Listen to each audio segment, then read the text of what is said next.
Asdrúbal ya dijo que no tenía Bitcoin. Yo sí tengo. Yo sí tengo un poquito, debo admitirlo, pero me agarraste ahí. Se le vio una costura ya. Sí. Es que siempre... No, porque bueno, me llama la atención. No, y eso pasa, mira, una vez. El mismo Paul Tudor Jones dijo hace unas cuantas semanas, yo he pasado de tener 1% en Bitcoin a tener 5%, que me parece que la irresponsabilidad de los bancos centrales alrededor del mundo me obliga a tener 5% en oro, 5% en BTC, 5% en commodity. Y eso es sano, yo creo que eso es sano. Mira, yo recuerdo... Pero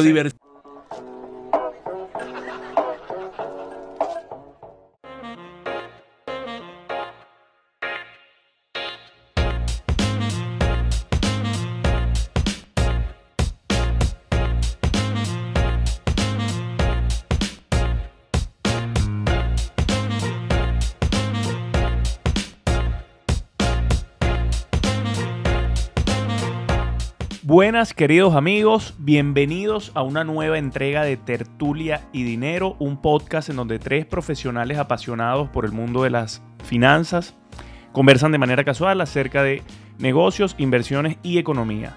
Hoy traemos un tema bien interesante que si bien sucedió hace ya unas semanas, ha pasado un poco el ruido y digamos, creo que es buen momento para hablar. Se trata del tema de el Bitcoin y el país de El Salvador, que recientemente adoptó esta moneda como moneda de curso legal en el país. Vamos a ver cuáles son los pros y contras, qué ventajas pudiera traer esto. Luego, extrapolando este tema, vamos a extrapolar este tema un poco a lo que sería un escenario similar en Venezuela. ¿Qué pasaría si en Venezuela, digamos, se adoptara como moneda de curso legal el Bitcoin y si eso traería algún tipo de ventaja o de beneficio a la economía en el corto plazo? E incluso desventajas también. Y desventajas, por supuesto. Y bueno, cerramos un poco con cómo es el tema del Bitcoin a nivel de cantidades de operaciones, de transacciones, si se utiliza como instrumento de inversión o si es más bien un instrumento de cobertura. De todo esto vamos a estar hablando en este capítulo 9, José Miguel y Asdrúbal. Llegando casi al final de la temporada. Ya se nos está acabando la primera temporada, pero se vienen cosas interesantes. Yo cada día estoy más entusiasmado con este proyecto. Sí, vale, sí. Definitivamente. Entonces, tema 1. Bitcoin en El Salvador. Es una moneda de curso legal ahora. ¿Cuáles son los pros? ¿Qué beneficios trae esto a la economía de El Salvador? ¿Cuáles son las cosas que no son tan positivas? Empezamos con Asdrúbal. Bueno, mira, varias cosas allí, ¿no? Yo creo que al final esto hay que entenderlo más como una decisión de jugada, o mejor dicho, jugada política que económica, ¿no? Al final el presidente Bukele ha venido tomando cambios institucionales bastante polémicos, por decirlo menos. No creo que este es el espacio para caracterizar sus decisiones, pero desde que llegó a la presidencia, su forma de gobernar, The Economist lo llama el dictador millennial. Luego, recientemente, a principios de este año, tomó el control de la Asamblea Legislativa y ha venido, por mayoría, ¿no? O sea, por mayoría, ha venido concentrando el poder. Eso generó alarma en la comunidad internacional, sobre todo en un país clave para Centroamérica, por lo que implica Centroamérica para el tema para los Estados Unidos, por tema de frontera, ¿no? Tema migratorio. Y se ha elevado un poco la confrontación, la diatriba entre el gobierno de Bukele, los gobiernos de Estados Unidos, es decir, no pasan por el mejor momento esas relaciones. Recordemos además, estoy armando el rompecabezas, que El Salvador es una economía dolarizada. Eso significa que tiene una especie de camisa de fuerza, a diferencia de una economía como la venezolana, donde el gobierno tiene en última instancia la capacidad de emitir su propia moneda y de financiarse. No ocurre así en las economías dolarizadas, no puede hacerlo Bukele, así que su espacio fiscal, su espacio de financiamiento es muy limitado. Si, por ejemplo, los organismos multilaterales como el Fondo Monetario Internacional, donde Estados Unidos tiene un peso importante en la toma de decisiones, recordemos que en el Fondo Monetario Internacional no se vota no es un país un voto, sino que tiene que ver con los aportes de cada país, así que Estados Unidos de alguna manera tiene un control importante de las decisiones. Eso significa segunda, que creo que Bukele está buscando en el Bitcoin una especie de válvula de escape, de mecanismo de financiamiento frente pues a una economía que se le ha estrechado el espacio fiscal por los impactos que tiene la pandemia. Entonces, en esa lógica es que yo enmarco esta decisión. Probablemente al establecer el Bitcoin como moneda de curso legal, puede estar pensando en que pueden venir entradas de capitales en agentes económicos que puedan ver la utilidad de hacer operaciones legales de trading, de cobertura, dólar, Bitcoin, incluso que pueden, hay expertos que han señalado que puede dar pie a mecanismos de lavado o de evasión a través de El Salvador. Siempre se asocia a eso. Exactamente, sí, exactamente. Y eso de alguna forma también puede estimular un flujo de ingresos, de recursos que puedan ver en El Salvador una oportunidad. Por supuesto, como tú lo señalabas en la introducción, esto es una cosa que lleva probablemente un mes, un poco más, no mucho tiempo. Habrá que ver la evolución en el tiempo de esto, pero insisto, más que una jugada económica, en mi opinión es una jugada política, geopolítica, frente a un Bukele que puede sentir que en el futuro se deteriore su relación con Estados Unidos, se deteriore su capacidad de levantar financiamiento, sobre todo con los organismos multilaterales, y vea en el Bitcoin una especie de salida frente a la camisa de fuerza que representa la dolarización. Yo me di más o menos a la labor de ver superficialmente la ley que fue aprobada en su momento por la Asamblea y por casi 3/4 partes, o un poquito más, un poquito menos, realmente no recuerdo la proporción, pero fue casi 3/4 partes de la Asamblea de El Salvador, la ley Bitcoin que propuso el presidente Bukele. Y son 16 artículos, realmente bastante corta. Los primeros artículos, hay 3 cosas que quiero mencionar en relación a la ley que me causaron mucho ruido. Los primeros artículos son, bueno, se acepta como moneda de curso legal, los comercios pueden utilizar y expresar las cuestiones en BTC, puedes tributar en Bitcoin, pero, que es el artículo 4, el artículo 6, me causó mucho ruido porque dice que al final la unidad de cuenta va a seguir siendo el dólar. Entonces, para aquellas personas que quieran vivir en Bitcoin, el día que tengan que pagar sus impuestos, de igual forma tienen que expresarse en dólares.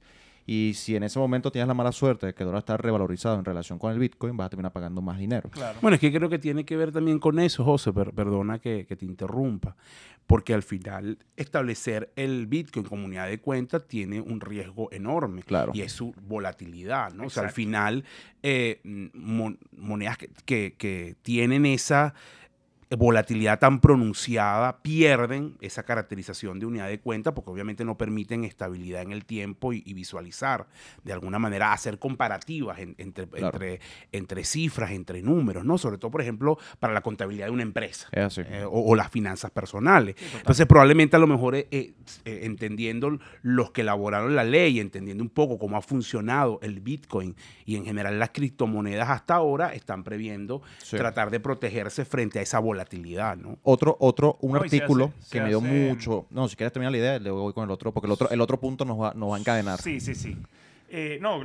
Yo quería cerrar su participación con el hecho de que al final es extremadamente peligroso que tú asocies esa volatilidad del Bitcoin al manejo estatal de fondos. ¿Qué pasa si unos pensionados meten todos sus ahorros en BTC, claro, y cae 50%? No, ¿cuántas veces, digamos? O sea, es un instrumento excesivamente volátil. No, y por ejemplo, no sé si... Yo no leí la ley, lo admito.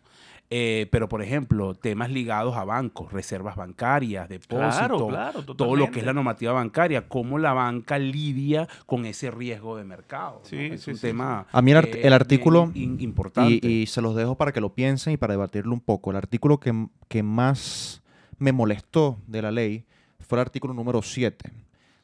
Pero te molestó porque te vas a vivir a El Salvador. No, porque me parece que atenta contra las libertades económicas. El artículo 7 obliga a todos los salvadoreños a aceptar Bitcoin.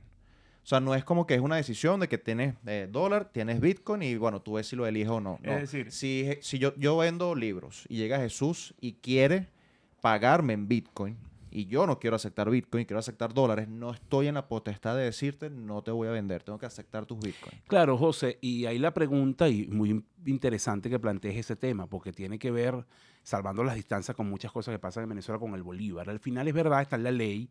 La pregunta es si tienen la capacidad, la estructura represiva del Estado salvadoreño para que de verdad se dé la práctica. Y es contraintuitivo, porque se supone que el Bitcoin es liberalización económica, es un punto de vista totalmente libertario para que las personas decidan ahorrar en Bitcoin si quieren o si no quieren, pero bueno, es up to you.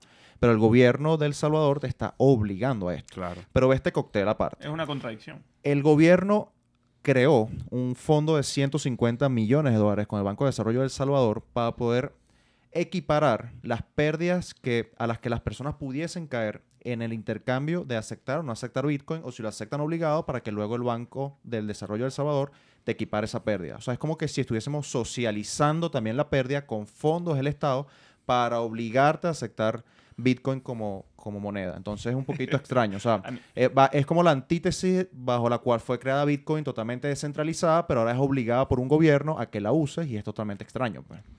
Sí, pero probablemente va a terminar provocando, si al final entras en un periodo de extrema volatilidad con el Bitcoin, lo que pasa acá con el bolívar, ¿no? En el sentido que muchas veces, recordemos, hago el paralelismo, cuando la tasa de cambio está, vamos a llamarla explotada, es decir, cuando está en esa subida que es incontrolable, ha ocurrido en algunos momentos, generalmente pues a finales de año o en otro ciclo, hay una presión indetenible por unos días en la tasa de cambio. ¿Qué hacen muchos comercios en Venezuela? Por más que es obligatorio que tú trabajes con bolívares. Bueno, no te dejan, te dicen el punto está dañado, le echan agua al punto y lo dejan de operar, o sea, solo cotizan en esas son recomendaciones econalíticas. No. Señor, usted le echa agua al punto y tiene que aceptar dólares. No, cuidado con eso. Entonces, pero lo que quiero decir es que al final eso puede terminar pasando en El Salvador. Es decir, el comerciante, la estructura económica, si siente que el Bitcoin le puede generar una pérdida, va a buscar mecanismos para zafarse de esa norma, ¿no? Ahora, cierto es, yo también me puse del otro lado de la calle, y El Salvador tiene entre 2,2 y 2,5 millones de inmigrantes, bueno, ya algunos estarán legalizados, ¿no?, en Estados Unidos. La cantidad que mandan los salvadoreños en remesas hacia su país es aproximada a 6.000 millones de dólares, que comparativamente hablando es casi el 20% del PIB del Salvador. Wow. Es bastante. Es muchísimo. Entonces, es cierto que capaz con el Bitcoin esto se va a facilitar. El tema de que al final puedas enviar remesas de manera mucho más práctica, funcionando también como abogado del diablo en relación a la aprobación de la ley. Al final, 1 de 5 dólares que ruedan en El Salvador es enviado por alguien que está en Estados Unidos, y eso es importante. Y otro dato que es de full curiosidad es que El Salvador tiene 70% de su población no bancarizada. Y capaz mediante el mecanismo de que, bueno, el Bitcoin, las remesas, recibe la más fácil, puedes obligar a las personas, obligar en el mejor sentido de la palabra. Sí, genera un incentivo. Generas un incentivo a que la persona se bancarice, y capaz por ahí también tengas un poquito más de desarrollo. Sí, totalmente. Pero también hay un riesgo importante. Si tú estás hablando de 70% de la población no bancarizada, si adicionalmente esa población probablemente, al no estar bancarizada, sus conocimientos financieros y de finanzas personales son muy limitados o escasos, y no entiende, por ejemplo, lo que significa la volatilidad de Bitcoin, eso se ha criticado. Cómo funcionan las criptos, también puede estar hablando de personas que reciban parte de ese dinero en cripto o en Bitcoin, de inmigrantes, entren en una dinámica donde se desplomen, no saben cómo actuar y más bien tengan una pérdida, ¿no? Sí, o sea, hay un riesgo importante por la ignorancia financiera, que, por cierto, no es solo El Salvador,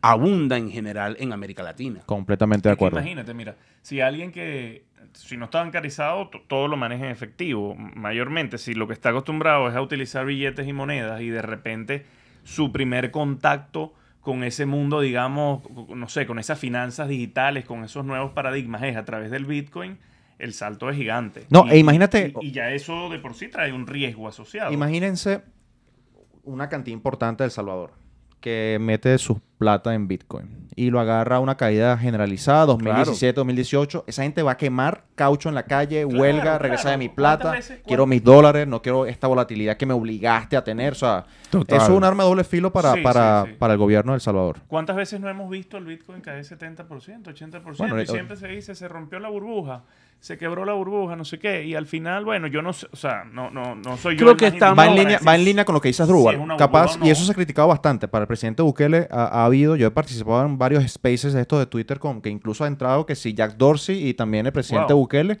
y parte de lo que se le ha exigido es un programa de culturización en relación al instrumento, porque no estamos hablando de un safe haven, de que, bueno, voy a meter mis ahorros y voy a estar tranquilo ahí. Estás hablando de un activo completamente especulativo desde el punto de vista O sea, que El Salvador tiene una dolarización bitcoinizada, algo así. Bueno, pero bitcoinización. ¿Sabes cuál es el problema? Que ese adjetivo al final no se cumple con la ley, porque si pudiese vivir bitcoinizado, capaz pudiese ahorrar, vivir, comer, tributar en Bitcoin, pero lamentablemente no sirve como unidad de cuenta. Entonces no es que estás bitcoinizado. Claro. Al final llegas al meollo del dólar.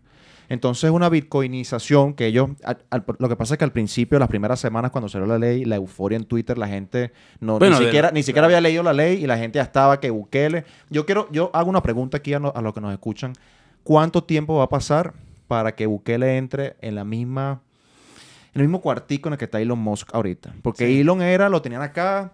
Elon es el Salvador con su bichita de Bitcoin en las manos y, bueno, parecía Jesucristo. Y después el bicho hizo un par de comentarios negativos con el BTC. Dijo que era malo para el medio ambiente y lo pasaron para el rincón negativo. Y está esperando ya Bukele, como que quien no quiere la cosa, esperando que vente, que la comunidad Bitcoin te va a quemar pronto. Y ojo, es curioso, a mí me pareció muy curioso. Obviamente no tengo datos a la mano y eso pasó ya hace unas semanas, pero fue curioso que salió la ley y unos días y semanas después el Bitcoin más bien bajó. O sea... Es decir, en el momento en el que un presidente anuncia que es el Bitcoin pasa a ser un instrumento de curso legal en tu país, yo hubiese esperado muchísima euforia. Claro, pero entonces, también es El Salvador, no es un big, no es un big player. No, lo digo también las noticias en el mercado cripto se incorporan tan rápido en las expectativas y el precio que eso afecta, ¿no? A mí también me sorprende. Lo digo es por el nivel de noticia, no tanto por los volúmenes. No deben manejar mucho. Bueno, tal vez por lo que significa en términos de ser el primer país que asume esto, ¿no? Y no sabemos si otros lo van a terminar siguiendo. Ahora, viendo este tema de El Salvador, ¿ustedes creen posible que esto se pueda ocurrir en Venezuela ante un escenario, digamos, de poco presupuesto nacional, unos niveles de reservas mínimos, es decir, una coyuntura que se preste para adoptar esta medida? Desde el punto de vista económico, ¿esto traería alguna ventaja a la economía? O sea, ¿le puede dar alguna potencialidad a una economía que ya está bien golpeada? Mira, yo creo que cuando Maduro lanzó el petro, no se vayan a burlar, estaba pensando en eso. Incluso fue más allá de Bukele, porque la idea de Maduro fue crear una especie de criptomoneda o criptoactivo llamado Petro, que probablemente le permitiera aprovechar las ventajas del ecosistema cripto y hacer frente primero al tema sanciones y hacer frente a una baja considerable de sus ingresos en divisa. Sin embargo, yo creo que Maduro no pensó que casi inmediatamente de él lanzar el petro, Estados Unidos le iba a imponer una sanción bien agresiva. Claro. Y eso mató el proyecto. Por eso al final el petro terminó siendo una especie de unidad de cuenta, pero que además está allí en una especie de limbo, que no está del todo claro, porque justamente creo que lo que tiene en contra es el tema de las sanciones. Claro. Que no permite que pueda entrar en el universo de las cripto y que pueda ser considerado o por lo menos llame la atención a la comunidad. Y creo que ese elemento es importante para mirar Venezuela. Más allá de que el gobierno, yo la verdad no sé si Maduro está pensando en establecer el Bitcoin como moneda de curso legal o alguna otra, el tema de estar sancionado impacta muchísimo, sobre todo a los flujos internacionales de capital. Sí, total. Eso es un factor muy, muy fuerte que de alguna manera inhibe cualquier, digamos, interés que se pueda tener en Venezuela. Eso no lo tiene El Salvador. Ahí hay una diferencia importante. Digamos que Bukele es un aprendiz de dictador, está dando ahí unos signos, pero no llega al nivel de aislamiento y de no reconocimiento que tiene hoy por hoy el gobierno de Maduro. Claro. Y además la naturaleza de la relación Venezuela-Estados Unidos no es ni de cerca a la del Salvador-Estados Unidos. Entonces eso hace un poco el tema de diferencia, pero en realidad... Y eso da pie para hablar más allá de si Maduro lo asume o no, de qué significa las Bitcoin en el país, es que aquí se está utilizando muchísimo. Es innegable que se usa demasiado. Es innegable. Es innegable que la gente lo utiliza muchísimo desde hace mucho tiempo. Venezuela, bueno, basta meterse en Google y poner Venezuela, transacciones per cápita, o países que más transacciones utilizan, o países donde hay mayor flujo, etcétera.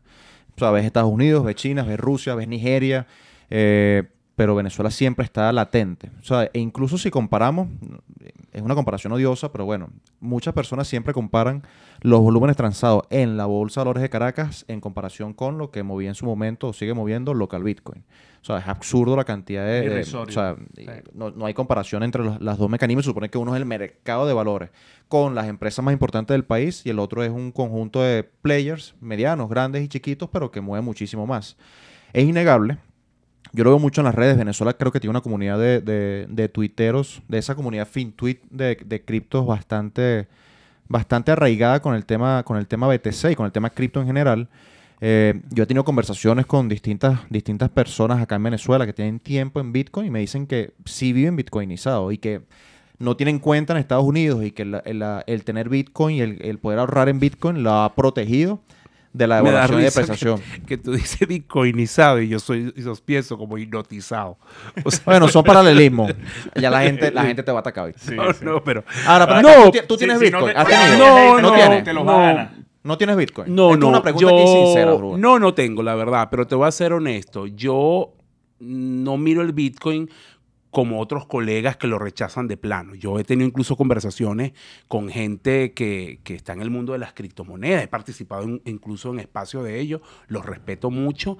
Lo miro con escepticismo y me gusta leer e investigo mucho, tanto, digamos, investigadores o personas ligadas al mundo cripto como a personas que lo rechazan o que son escépticos para hacerme mi propia opinión. Siempre he dicho que aunque no lo considero una moneda, sí lo considero un activo financiero con unas características muy particulares que hay que de alguna manera tomarlo en cuenta y que por eso la gente tiene que entender muy bien cuando se van a meter allí, pero no lo rechazo de plano.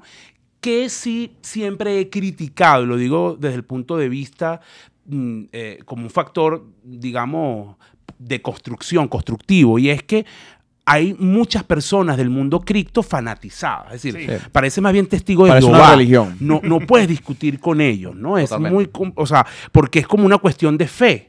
Y entonces no puedes... Y te atacan. O sea, si tú dices un comentario negativo no puedes contrastar argumentos, no puedes de alguna manera decir, bueno, mira, esto sí, esto no, ¿qué piensas de esto? ¿Qué piensas de la volatilidad? ¿Qué piensas del tema unidad de cuenta? Sino que hay un ataque frontal si tú no de alguna manera asumes el Bitcoin como una especie... Digamos. Exactamente, ese es un buen punto. Y eso es como un dogma, ¿no? Eso ocurre en las religiones, pero no debería ocurrir hablando de temas como las finanzas o la economía, donde hay diferentes puntos de vista, ¿no? Una anécdota muy rápida, pero importante desde el punto de vista de innovación en el mundo, ni siquiera a nivel financiero.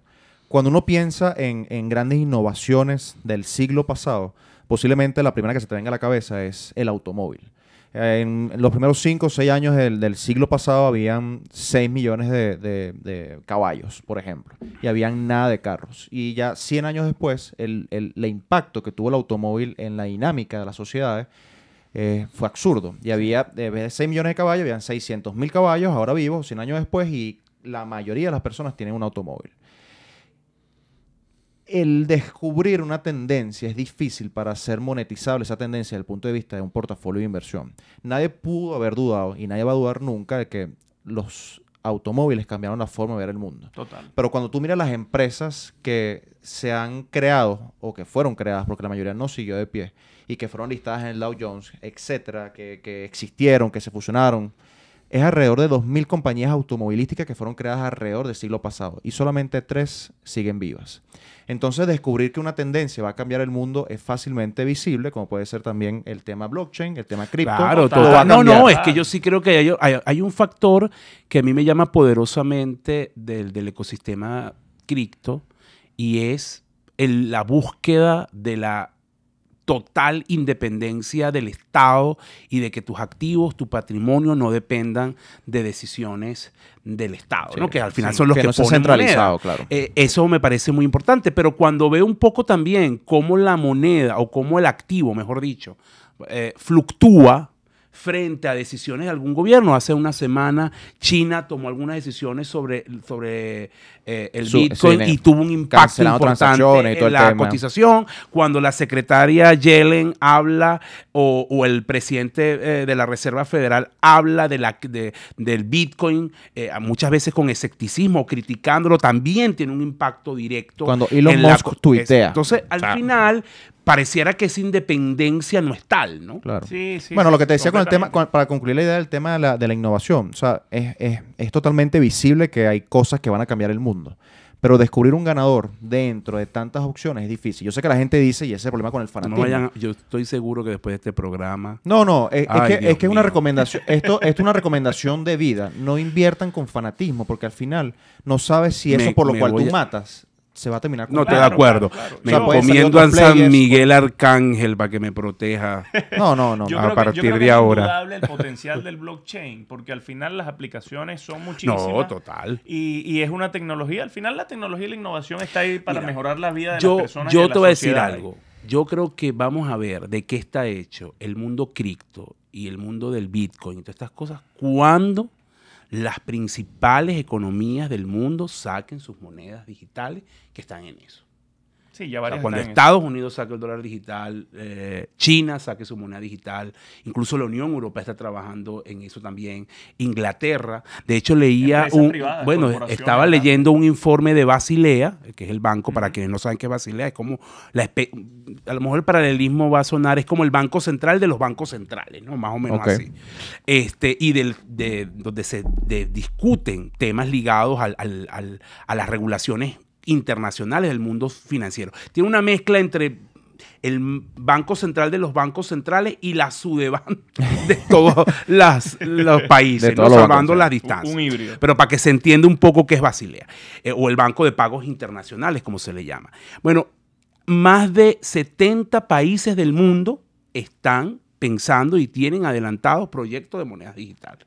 Ahora, entonces, cuando eso se dé, eso va a tener, ahí veremos qué va a terminar pasando. A mí me gusta, ciertamente. Asdrúbal ya dijo que no tenía Bitcoin, yo sí tengo. Yo sí tengo un poquito, debo admitirlo, pero me agarraste ahí. Se le veía una costura ya. Sí. Es que siempre... No, porque me llama la atención. Eso pasa. Mira, una vez. El mismo Paul Tudor Jones dijo hace unas cuantas semanas, yo he pasado de tener 1% en Bitcoin a tener 5%, que me parece que la irresponsabilidad de los bancos centrales alrededor del mundo me obliga a tener 5% en oro, 5% en BTC, 5% en commodity. Y eso es sano, yo creo que eso es sano. Mira, yo recuerdo... Pero diversificando siempre, exactamente. Claro.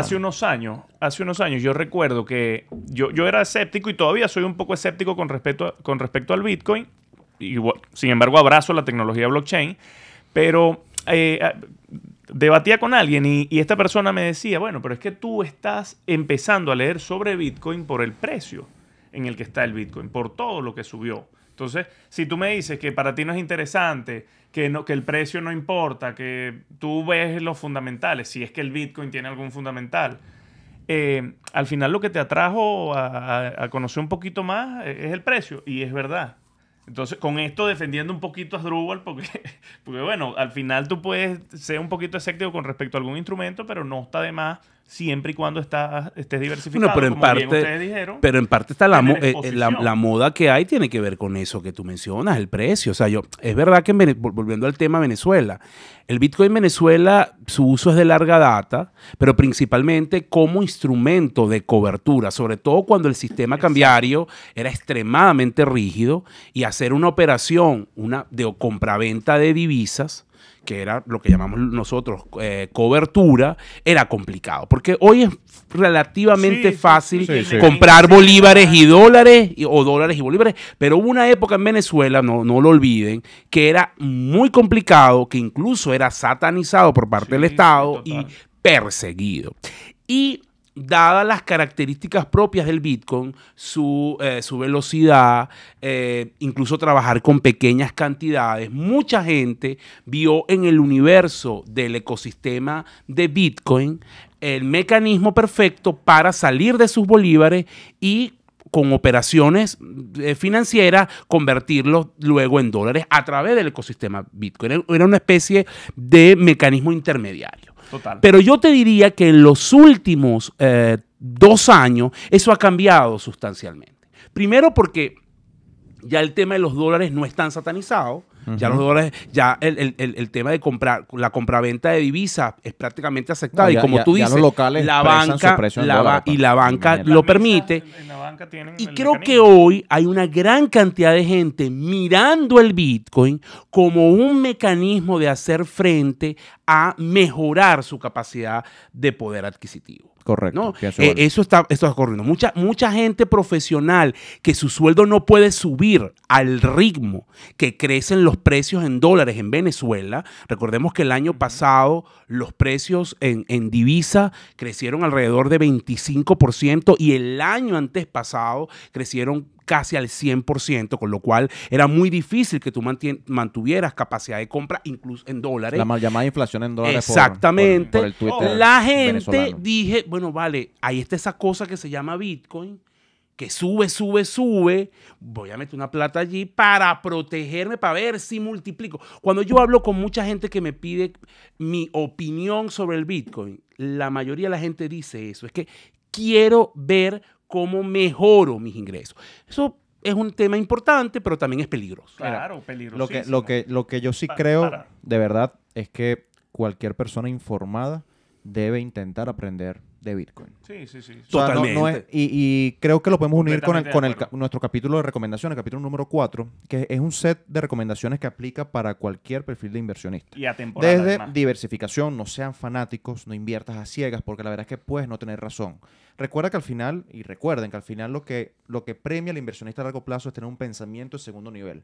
Lo que todo el mundo sabe ya está incorporado en el precio a nivel de expectativas y puedes comprar un activo excesivamente caro. Es así. Al final, un pensamiento de segundo nivel, ser contrarian, paga mucho en este mercado.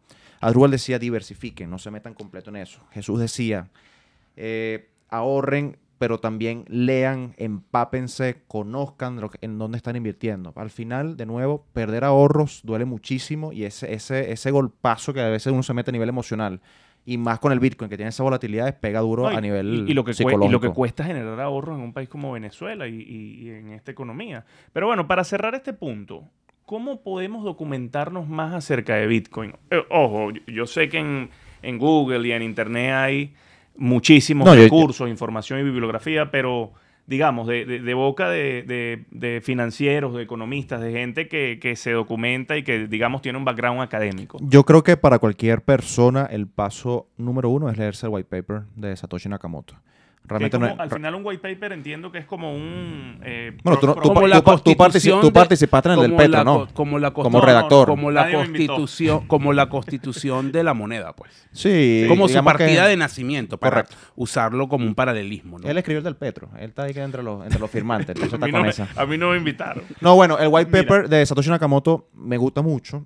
Y hay un libro que a mí me encanta, y la verdad es que si lo quieren, escríbanos en los comentarios y se lo hacemos llegar de una forma u otra, que se llama, porque yo creo que es más importante ahorita, acá en Venezuela, que hay tanto ruido con el Bitcoin, que las personas conozcan de Bitcoin, a que vayan a conocer incluso cómo invertir en el mercado accionario. Hay un libro de Saifedean Amadeus que se llama El Patrón Bitcoin. Es súper interesante porque la perspectiva que te da es una perspectiva histórica desde que las conchas marinas eran utilizadas como medio de pago. Entonces te va paseando por toda la historia, te pasa por el accionar de los bancos centrales, su política monetaria restrictiva, que te añade el Bitcoin. Y eso es interesante. Acabo de decir política monetaria restrictiva pensando en Venezuela, no. Política monetaria irresponsable que siempre suele ocurrir, porque recordemos que al final un gobierno cuando emite deuda, si el gobierno es monetariamente irresponsable, esa deuda como que se le va pagando sola. Al final al gobierno de una forma u otra le conviene como que tener inflación. Y el Bitcoin es un instrumento que al final está improvisto de inflación porque no depende de un ente centralizado. Y digamos que su oferta está limitada, etcétera. Ustedes saben más o menos ahí. No, mejor explicado imposible. Yo le recomendaría, además de estas lecturas, creo que es importante también, sobre todo si usted se quiere hacer una idea, no solamente lea de gente que esté a favor del Bitcoin, totalmente, sino de gente que esté en contra y que sea escéptica. Y hágase su propio patrón mental donde vea elementos a favor y elementos en contra y crece su propia opinión, que es lo importante. Puede ser que a lo mejor usted termine comprando los argumentos a favor, es válido, hay mucha gente que lo ha hecho. Puede ser también que no, que también termine diciendo no quiero Bitcoin, una estafa.